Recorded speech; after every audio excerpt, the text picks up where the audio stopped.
Halo,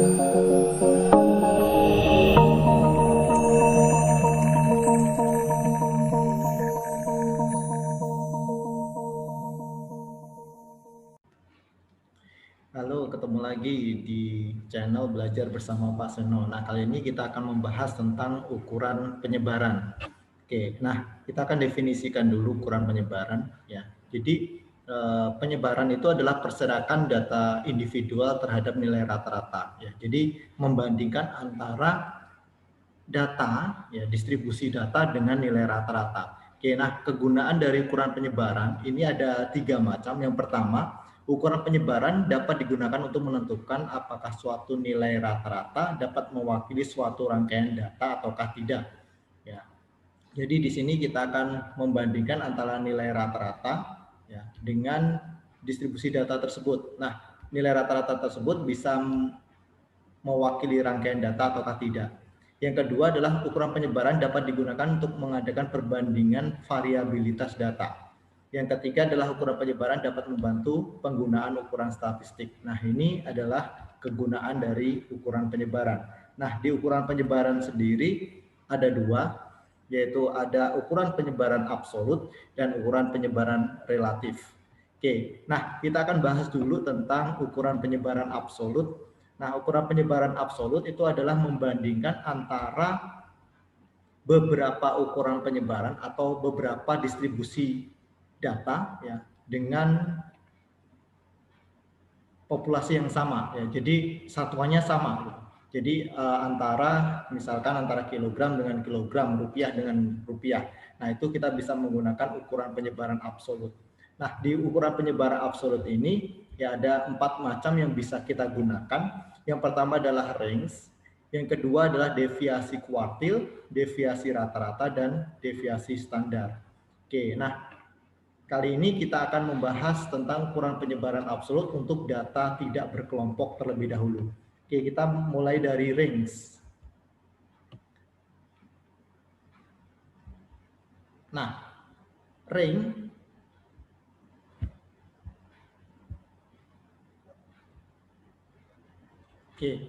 range itu adalah selisih antara nilai data terbesar dengan nilai data terkecil. Ya, jadi untuk mencari range, maka kita harus mengurangkan antara nilai data terbesar dengan nilai data terkecil.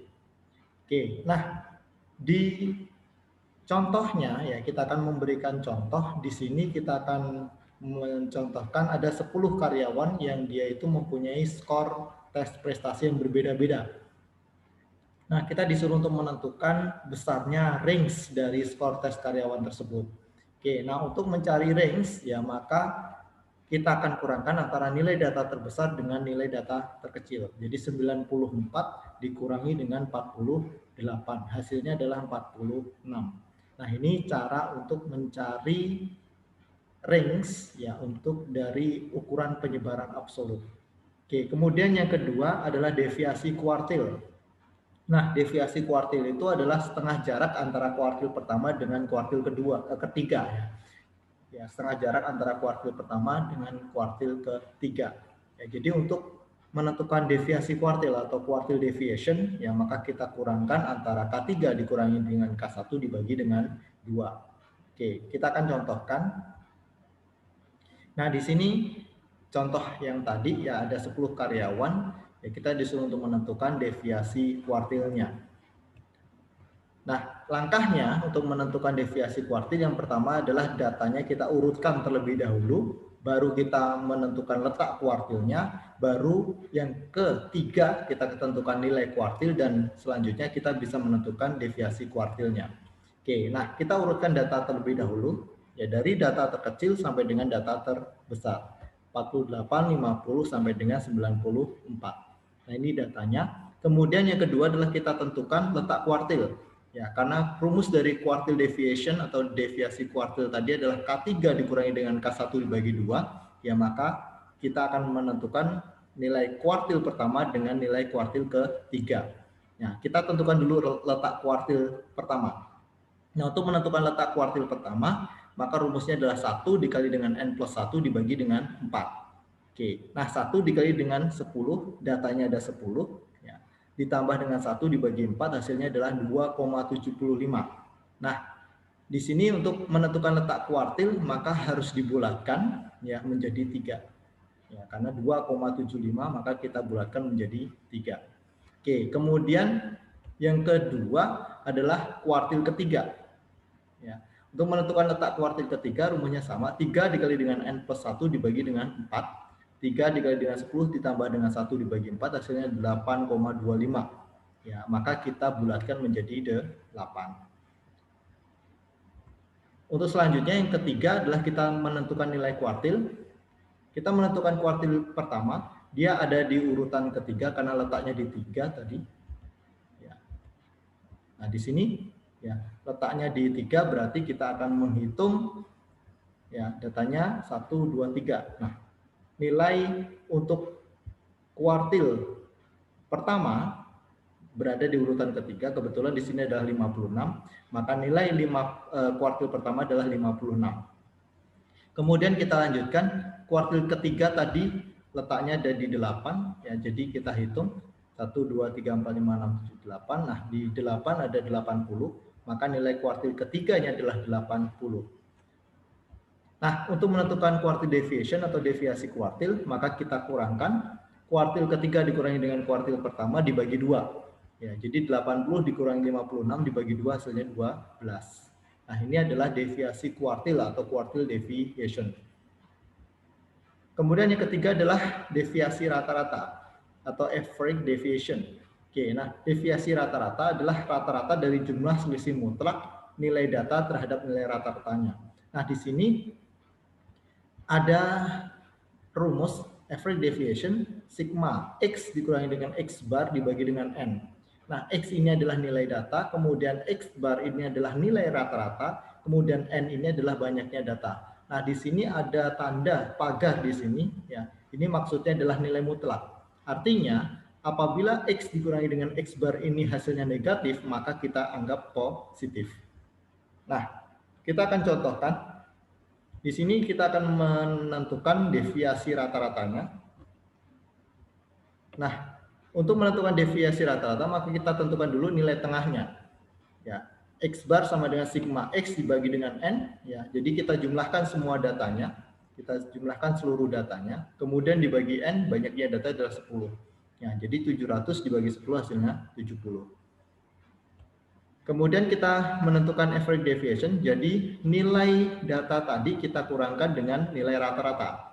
Ya, jadi 78 nilai data tadi dikurangi 70, ditambah dengan 56 dikurangi dengan 70, ditambah dengan 66 dikurangi 70, dan sampai dengan data ke-10 yaitu 50 dikurangi 70. Oke, setelah itu kita akan mencari nilainya. Ya, jadi apabila ada hasil negatif maka kita anggap positif. Maka average deviation-nya adalah 120 dibagi 10 hasilnya 12. Nah, ini cara untuk mencari average deviation atau deviasi rata-rata untuk data tidak berkelompok. Kemudian yang keempat adalah deviasi standar. Nah, deviasi standar ini adalah akar pangkat 2 dari kuadrat nilai rata-rata selisih nilai data terhadap min. Oke, jadi simbolnya seperti ini, ya, kita baca to. Ya, jadi akar sigma X dikurangi dengan X bar dikuadratkan dibagi dengan N. Ya, jadi X ini adalah nilai data, kemudian X bar ini adalah nilai rata-rata, dan N ini adalah banyaknya data. Oke, nah untuk mencari deviasi standar, ya, untuk data yang contoh tadi, ya, maka kita tentukan dulu nilai tengahnya, dan nilai tengah sigma X dibagi dengan N, hasilnya adalah 70, tadi sudah kita cari. Kemudian untuk menentukan deviasi standarnya, akar sigma X dikurangi dengan X bar dikuadratkan. Jadi kita kurangkan 78 dengan dikurangi dengan 70 dikuadratkan hasilnya 64. Sampai dengan data ke-10, 50 dikurangi dengan 70 dikuadratkan hasilnya 400. Oke, sehingga akar 2046 dibagi 10, akar 204,6 hasilnya adalah 14,30.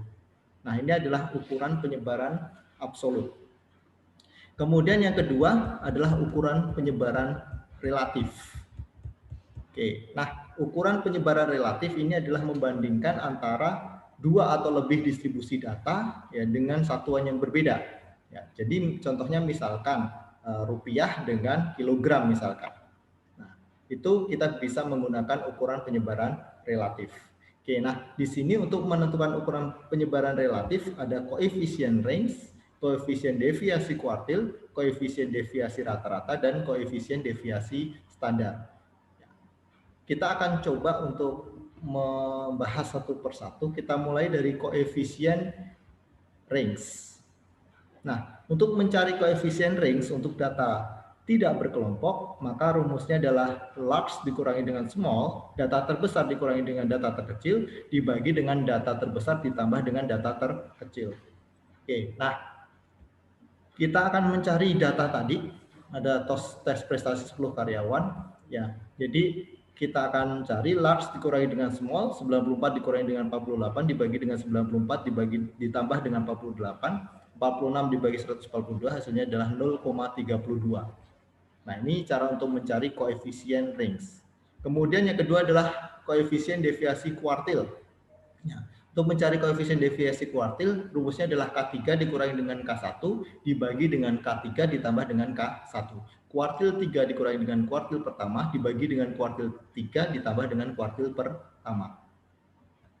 Nah, kita akan coba untuk mencari data ini, ya, koefisien deviasi kuartilnya.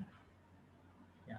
Nah, di sini kuartil ketiga dikurangi kuartil pertama dibagi dengan kuartil ketiga ditambah dengan kuartil pertama. Jadi 24 dibagi dengan 136 hasilnya adalah 0,18.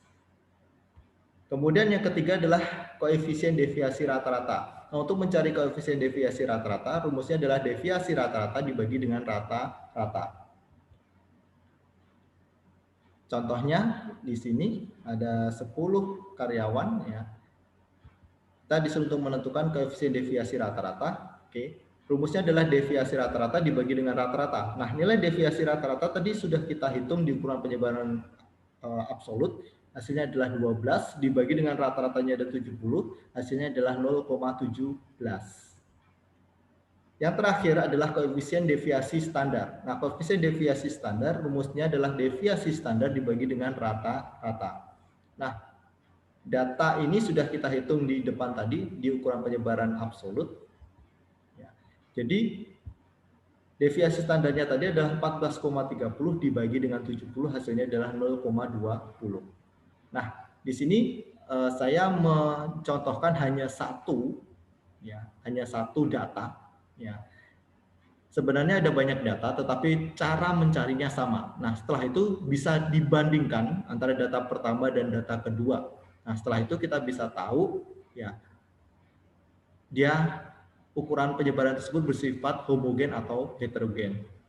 Oke. Nah, mungkin itu saja penjelasan kali ini, ya. Terima kasih.